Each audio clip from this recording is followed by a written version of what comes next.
예레미야서 17장 5절부터 11절까지 말씀. 여호와께서 이와 같이 말씀하시니라. 무릇 사람을 믿으며 육신으로 그 힘을 삼고 마음이 여호와께 떠난 그 사람은 저주를 받을 것이라.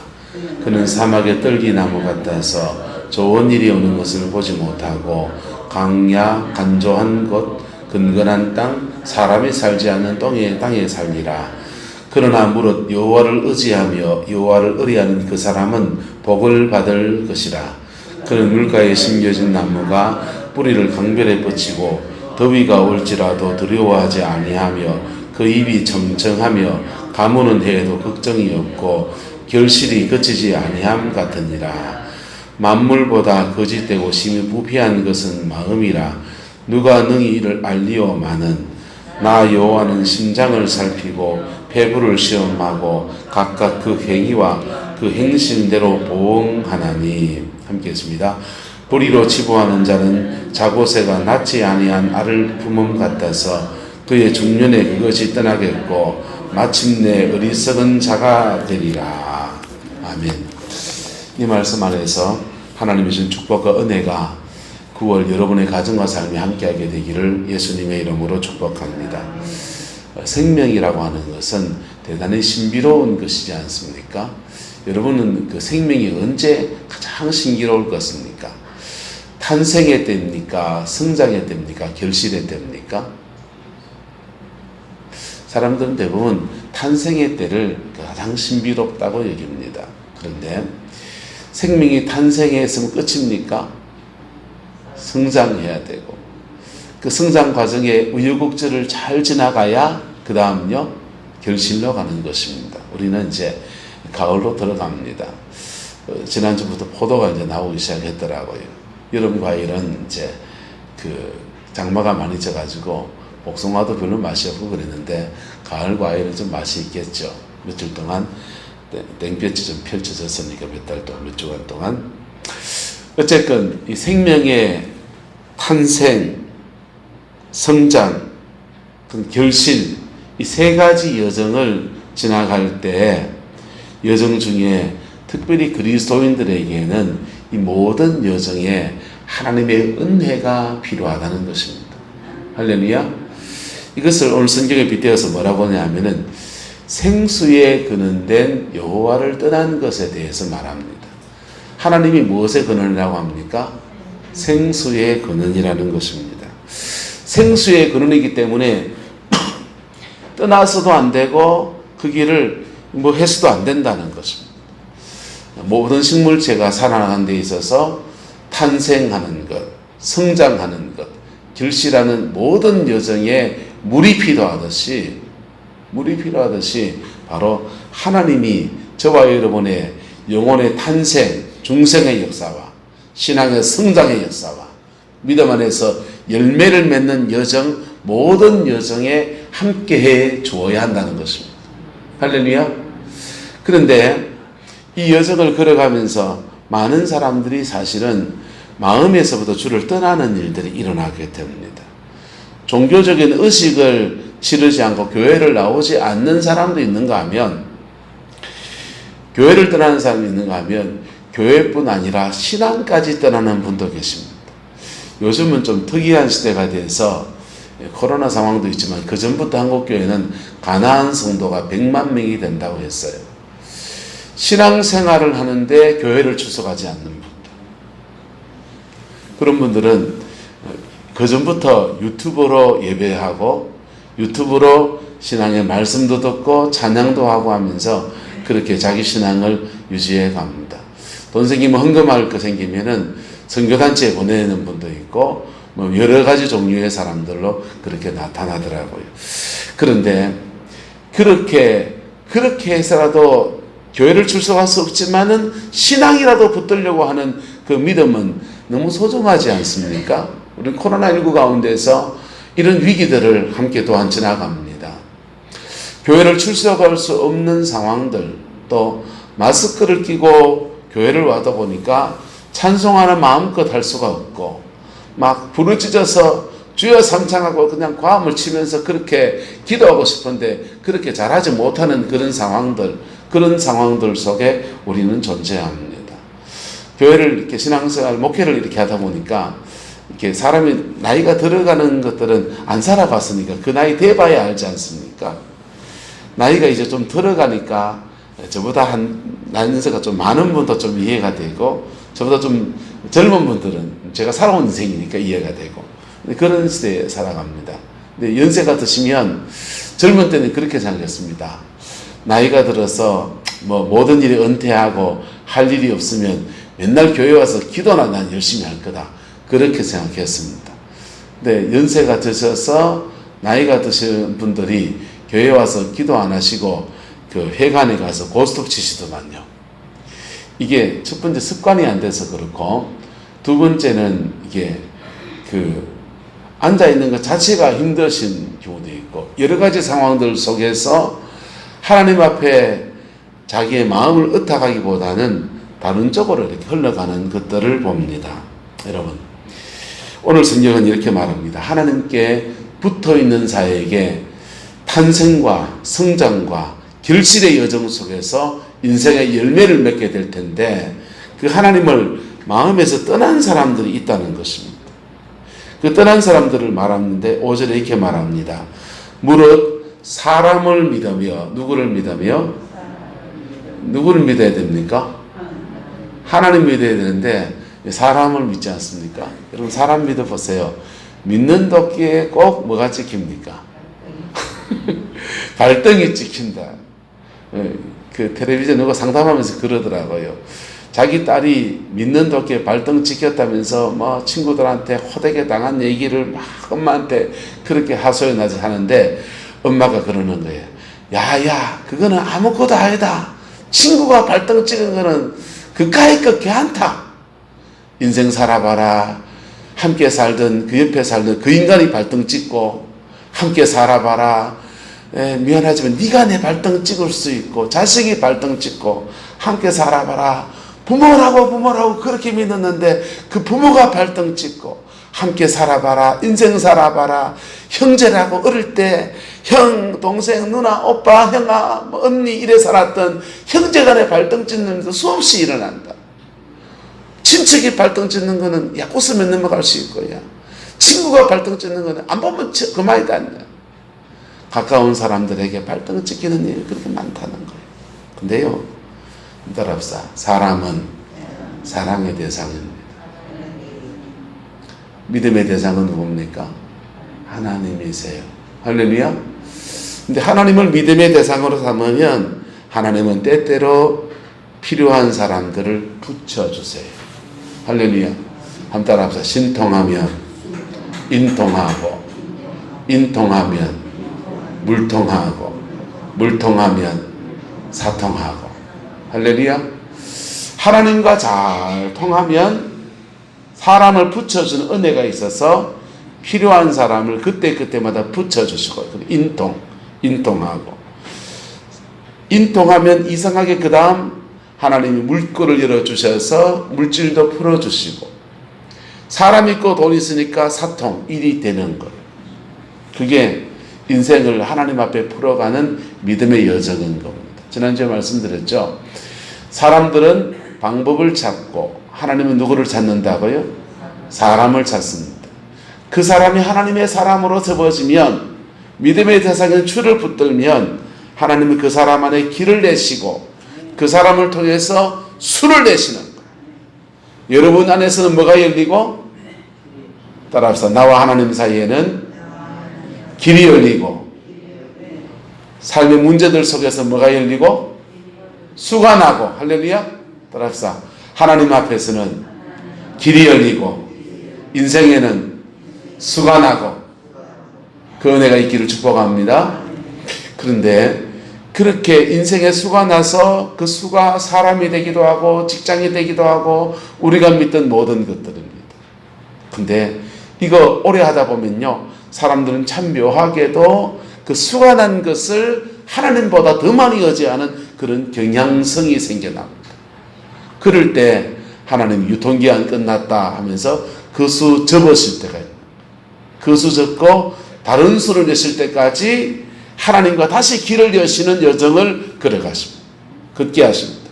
그때요, 믿는 도끼에 속짓말로 발등 지키는 일이 일어날 수 있습니다. 찬송 하나 할까요? 세상에 믿던 모든 것 끊어질 그날 되어도 구주의 의를 믿사와 어여시 앞에 서리라. 주 나의 반석이시니 그 위에 내가 서리라. 그 위에 내가 서리라. 아멘. 하나님의 마음에서 떠난 사람의 특징이 첫 번째, 사람을 믿는다는 겁니다. 두 번째는요, 육신으로 그 힘을 삼는다는 겁니다. 육신으로. 그 육신, 가지고 있는 육체적인 힘, 세상적인 힘, 돈, 사람을 누구 안다는 그 사람, 무슨 직장을 가지고 있던 그 직장, 무슨 기술을 가지고 있는 그 기술, 머리에 뭐가 들어있다는 지식, 이런 것들을 육체적인 힘을 자신의 힘으로 삼는다는 것입니다. 그리고 그 사람은 바로 마음이 누구에서 떠나 있다? 여호와에게 떠나 있다는 거예요. 그 사람은 뭘 받을 것이라고 합니까? 저주를 받는데요. 저주의 내용은 6절에 말합니다.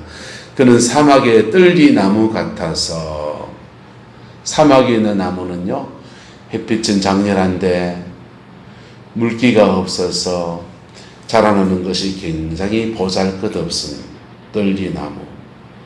좋은 일이 오는 것을 본다 못 본다? 보지 못한다. 광야 어디 가고 간조한 곳, 근근한 땅, 사람이 살지 않는 땅에 거한다. 11절에는요, 불의로 치고하는 자는 자고새가 뭐한 것을 낳지 아니한 것을 품음 같아서. 여러분, 뻐꾸기라는 새가 있습니다. 이 뻐꾸기라는 새는 어목눈이라는 새의 둥지에다가 둥지를 짓지 않고 알을 낳습니다. 그러면 이 뻐꾸기 알이 어목눈이의 알보다 좀 일찍 깨어나요. 깨어나면요, 깨어난 뻐꾸기 어린 새끼가 궁둥이로 어목눈이의 알들을 다 밖으로 밀어내버립니다. 지 혼자 남아요. 지 혼자 남으면 그 어목눈이는요, 벌레하며 먹을 거를 계속 갖다 바치는 거예요. 누구한테? 뻐꾸기한테. 그래가지고요, 뻐꾸기가 이제 다 자라서 장성해져서 날만 하면은요, 그 둥지를 떠나갑니다. 근데 뻐꾸기보다, 이 어목눈이보다 더 심한 게 이 자고새입니다.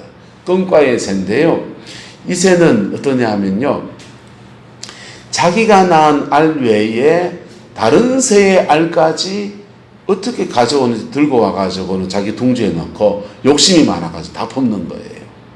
아주 오지랖이 넓죠. 그래가지고 너의 집 알까지 다 품으면서 그 부화를 시킵니다. 근데 그렇게 부화시키면 이 너의 집 새가 깨가지고는 또 모이를 먹고 열심히 수고했는데 때가 되면 뭐합니까? 날아가 버리는 거죠. 자기의 씨를 남기는 게 아니라 다른 새들의 번식을 이렇게 도와주는 인류 문화 발전에 아주 기여하는 그런 사람들. 마치 인생에 하나님을 떠난 사람들의 인생의 썬열매가 뭐냐 하면, 자라나는 과정 전체에 그 뿌리가 강변에 뻗쳐있지 못해서 햇빛이 뜨거운 속에서 열매를 맺기가 어렵고, 광야 간조한 땅, 근근한 땅, 사람이 살지 않는 땅에 사는 그런 형국을 빚는다는 것입니다. 그런데요, 7절, 여호와를 의지하고 여호와를 의뢰하는 그 사람은 무엇을 받을 것이라? 복을 받을 것이라 그랬습니다. 그 사람은요, 남다른 공급하심을 받습니다. 생명의 탄생부터 해서 성장과 결실의 모든 여정에 남다른 하나님의 공급하심을 받습니다. 8절에 보시면 그는 물가에 심은 나무가 그 뿌리를 어디에 뻗치고 강변에 뻗치고, 자, 이 강변에 뻗쳐도 이 사람에게도 환경의 어려움은 옵니다. 그런데 더위가 옵니까 안 옵니까? 더위가 와요. 그런데요, 더위가 오는데도 뭐 하지 아니하고 두려워하지 않아. 왜요? 믿는 구석이 있으니까요. 할렐루야. 강변에 뻗쳐 있기 때문에 두려워하지 아니하고 그 입이 청청하며 가무는 해가 온다는 거예요. 인생에 가무는 해도 온다는 것입니다. 그런데 그때에도 뭐하고 걱정이 없고 결실이 뭐하지 아니하고 거치지 아니함 같으리로다. 할렐루야. 이 은혜가 저와 여러분의 있기를 축복합니다. 그러면 여러분 물어봅시다. 신앙생활 잘하고 기도생활 열심히 하는 저와 여러분들 속에서는 사람을 믿는 거, 육신으로 그 힘을 삼는 거, 이런 거 없습니까? 내 속에도 억수로 많던데, 어제 말씀 준비하면서 나를 묵상해 보니까 머리에 좀 알고 있는 신학적 지식들, 성경 여러분들보다 좀 더 많이 읽었으니까 성경 말씀 좀 더 많이 아는 거, 성령의 은사 체험, 글쎄 저거하고 다른 은사를 체험한 분도 계시겠지만은 저도 꽤 많이 체험했거든요. 하나님의 은혜 체험 깊이 들어간 것도 좀 있거든요. 또 하나님이 저도 아직 자식이 아들이 둘이 있습니다. 직접하게 잘 자라고 있습니다. 육신으로 자기 힘을 삼으려고 하면 나도 가진 것도 있고 나도 그런 면이 있고, 그런데 그런 속에서 인생을 요만치 살면서 배운 건 뭐냐면 신앙 안에서는 따라서 매일 주를 의지해야 됩니다. 매일 주님을 의지하는 생활을 해야 합니다. 그게 하지 않으면요, 하나님이 축복의 통로로 열어준 그 사람을 의지하고 하나님이 축복의 통로로 열어준 그 직장을 의지하고 하나님이 축복의 통로로 열어준 그 재능, 신학적 지식, 이런 걸 의지하는 거예요. 하나님을 의지하면 이게 다 복의 통로 맞습니까? 안 맞습니까? 맞잖아요. 하나님 그분을 붙들면 이건 다 복의 통로예요. 그런데 하나님 그분 놔버리면요, 이건 다요. 오늘 본문에 사막의 떨기나무 같고 좋은 일 오는 거 보고 싶어도 못 보고 강야 간조한 땅, 근근한 땅, 사람이 살지 않는 땅에 거하고 탄생, 성장, 결실, 이 세 가지 여정 중에서 신앙 안에 믿음의 탄생을 했을지라도 그 성장의 여정 속에 성장통이 있지 않습니까?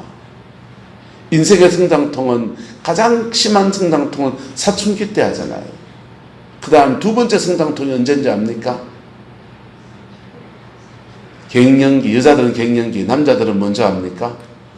사춘기라고 합니다. 사춘기. 여자분들은 봄을 타고 남자들은 은벌 타고 가을을 타고. 왜 남자들은 가을을 타냐 하면요, 남자들은 본능적으로 성취지향적인 거는 바깥 어르신, 바깥의 일, 돈 버는 거, 사회적인 그런 데 관심이 많은 거예요. 그런데 가을 돼가지고 저 감나무는 열매를 맺고 저 사과나무도 달려있는 거, 배나무도 열매를 맺고 오곡이 무르이 나락도 열매를 맺는데 내 인생은 무슨 열매를 맺었는가 싶은 쓰사람이 그의 인생에 몰려옵니다. 그때 남자들은 사춘기를 하게 돼. 사모님 저를 좀 잘 관리해 주시기를. 제 나이 또래가 사춘기의 또래지. 그런데요, 그 인생은 이런 절망을 하고 사춘기나 간에 인생의 절망의 때에 바로 그때가 누구를 만날 때입니까? 하나님을 만날 때입니다. 할렐루야. 하나님을 만날 때고요. 인생의 성장의 여정 속에서 또 절망을 할 때, 내 힘으로 안 되는 거 발등 찍힐 때, 그때 세상에 믿을 거 다 누구밖에 없구나? 하나님밖에 없구나. 세상에 발등 찍힌 사람은 찬송을 이거 부릅니다. 박소 같네, 박소 같네. 여러분, 인생의 박소 속에서 그때 오직 믿을 분은 주만 바라볼지라. 누구만 바라보고? 주님만 바라보. 그러면서요, 하나님 앞에 성장의 여정을 지나갑니다. 성장의 여정을 지나간 사람들에게서 결실, 가을의 결실의 역사가 이루어지는 거예요. 여러분, 하나님의 생수의 근원이십니다. 하나님의 만복의 근원이십니다. 하나님의 역사를 주관하시는 분이십니다. 그분 앞에 우리의 인생을 의탁해서 이 가을 모든 나무들이, 모든 식물체들이 열매 맺는 여정으로 가는 이 여정들을, 여러분의 가을에도 열매를 맺는 믿음의 가을 맞이하는 은혜가 있기를 예수 이름으로 축복합니다.